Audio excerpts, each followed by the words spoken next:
మహాపరిశుద్ధుడు మరణించి మరణాన్ని జయించి పునరుత్థానుడైన సర్వలోక రక్షకుడైన యేసుక్రీస్తు వారి అతి శ్రేష్టమైన నామమున ఈ 2026వ సంవత్సరమున మొదటి నెలలో జనవరి నెలలో సంపూర్ణ రాత్రి ఉపవాసపు ఆరాధనలో ప్రవేశించిన పాల్గొని పొందుకున్న మీ అందరికీ కూడా ఈ 2026 సంవత్సరపు నూతన సంవత్సర శుభాకాంక్షలను తెలియజేస్తున్నాను. అలాగే ఆంధ్ర క్రైస్తవ దైవ జ్ఞాన కళాశాల తరపున కూడా మీ అందరికీ నూతన సంవత్సర శుభాకాంక్షలను తెలియజేస్తున్నాను. రీసెంట్గా 2025వ సంవత్సరంలో క్రిస్మస్కి ముందు రోజున దేవుని కృపను బట్టి మరి ఎవరైనా దాసరి రవీంద్రమయ్య గారు మన సంఘ కాపరి ఆయన చేతుల మీదుగా మన సంఘంలోనే క్యాసెట్ సెరమనీ జరిపించుకోవడం, తదుపరి క్రిస్మస్ కాలము నూతన సంవత్సర కాలపు ఆరాధనలో మరి అయ్యగారితో పాటుగా మరి తర్ఫీదు పొందడానికి దేవుడిచ్చిన గొప్ప ఆధిక్యతను బట్టి దేవుడిని స్తుతిస్తూ మరి నాకు మంచి తర్ఫీదును ఎన్నో విషయాలను నేర్పిస్తూ ఉన్నటువంటి సంఘ కాపరి దాసరి రవీంద్రమయ్య గారికి ప్రత్యేకమైనటువంటి వందనాలు ఎన్నో వందనాలు తెలియజేసుకుంటా ఉన్నాను.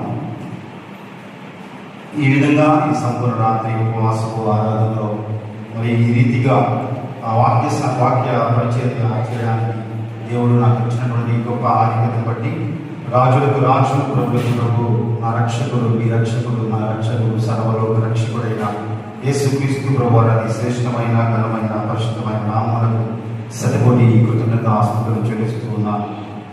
ఇప్పుడు మనం చదువుకోబోయేటువంటి వాక్యం మనందరికీ బాగా తెలిసినటువంటి వాక్యమే. ఇది ప్రతి క్రైస్తవుని యొక్క విశ్వాస యొక్క గృహంలో ఈ వాక్యం ఉంటుంది. ప్రతి క్రైస్తవ విశ్వాస యొక్క గోడ మీద ఈ వాక్యం ఉంటుంది, సెల్ఫోన్లో ఈ వాక్యం ఉంటుంది, టేబుల్ మీద కూడా ఈ వాక్యం ఉంటుంది. అటువంటి వాక్యాన్ని మనం చదువుకోబోతా ఉన్నాం. అయితే ఈ వాక్యము చదువుకుపోయే ముందు ఈ వాక్యము చాలా ధైర్య సాహసాలతో కూడినటువంటి మాట. ఈ మాట చెప్పాలి అంటే ఒక సాహసోపేతమైనటువంటి నిర్ణయాన్ని తీసుకోగలగాలి.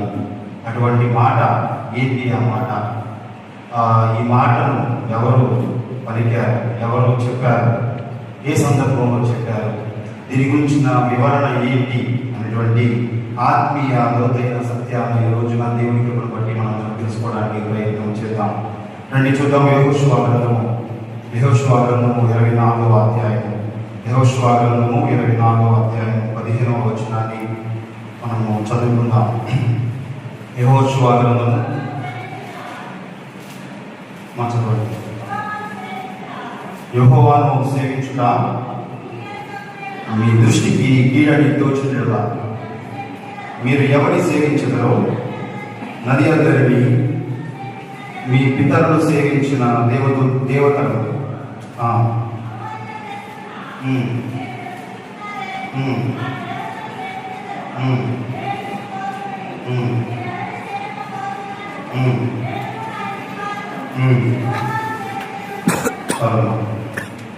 నేను నా ఇంటి వారును యెహోవాను సేవించదము అని ఎవరన్నాడు? మాట యెహోషువ మాట్లాడుతున్నాడు.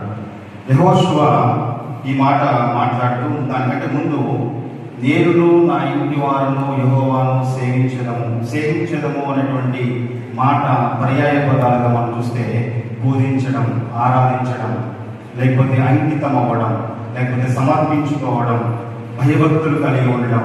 ఇంకొక మాటలో చెప్పాలంటే మన జీవితాన్ని సమర్పించుకోవడము అనేటువంటి పూర్తి అర్థంగా ఈ మాట ఉంది. అయితే యెహోషువ ఈ మాటను మాట్లాడుతూ ఉన్నాడు.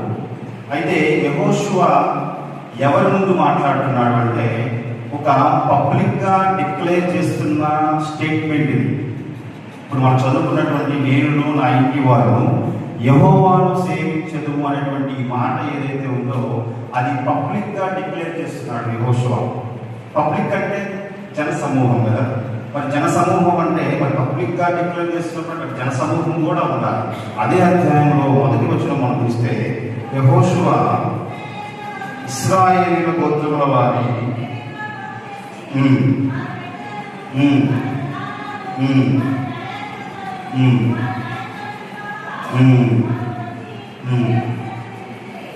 ఎవరెవరు ఉన్నారు అక్కడ? పబ్లిక్గా డిక్లేర్ చేశాడు.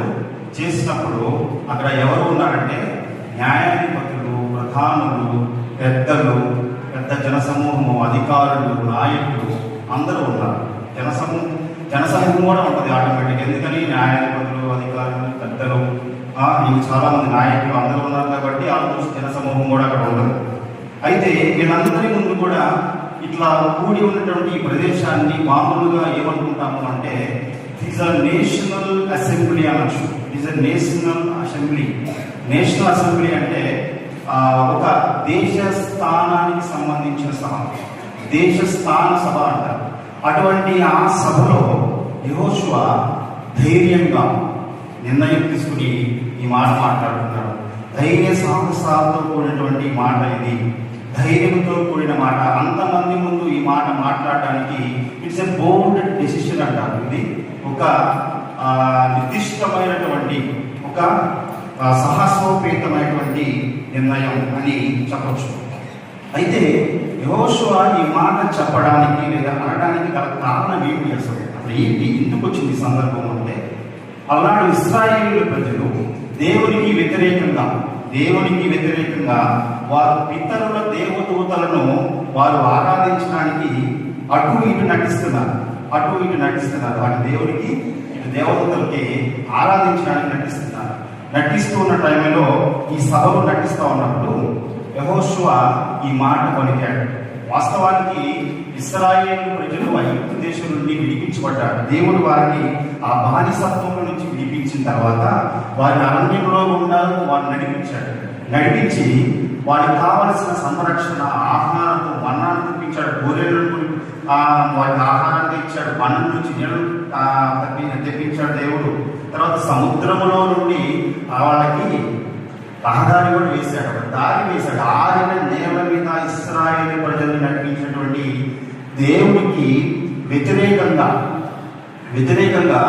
ఇశ్రాయేలు ప్రజలు వారి పితరుల దేవతలను పూజించడానికి రెడీ అయ్యారు. ఆ సమయంలో అప్పటి వరకు నాయకుడిగా ఉన్న యెహోషువ వాళ్ళని, మరి ఆ టైంలో ఆ మాట వాళ్ళు ఆ పెద్ద సభలో, ఆ నేషనల్ అసెంబ్లీలో ఆ మాట చెప్పగానే ఆ నాయకుడైనటువంటి ఆ యెహోషువ ఏమి బెదరకుండా ఆయన ఒకటే మాట చెప్పాడు. ఏమి ప్రశ్నార్థకంలోకి వెళ్ళిపోవాలైనా ఇది సడన్ ఎట్లా అంటారు, సమత్వం అట్లాగే ఉంది. బట్ ఇది మాత్రం ఏమంటాడు, నేనును నా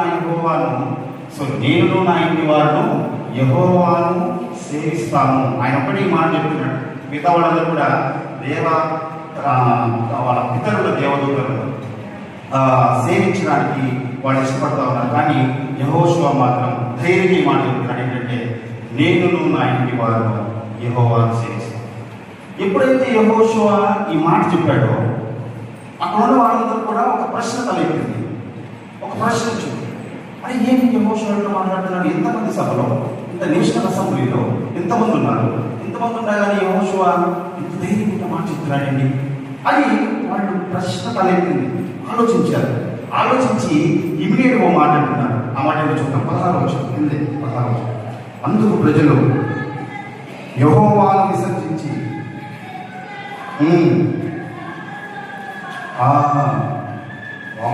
ఏంటంటే యెహోషువ ఈ మాట చెప్పాడు.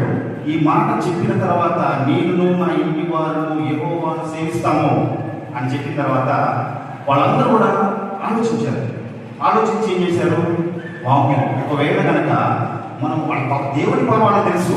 ఎందుకంటే ఐగుప్తు నుంచి విడిపించాడు దేవుడు. వాళ్ళకి కావాల్సిన వస్తువులన్నీ దేవుడు ఇచ్చాడు. దేవుని సూచక్రియలు ఎలా ఉన్నాయో తెలుసు, దేవుని అద్భుత కార్యాలు ఎలా ఉన్నాయో తెలుసు.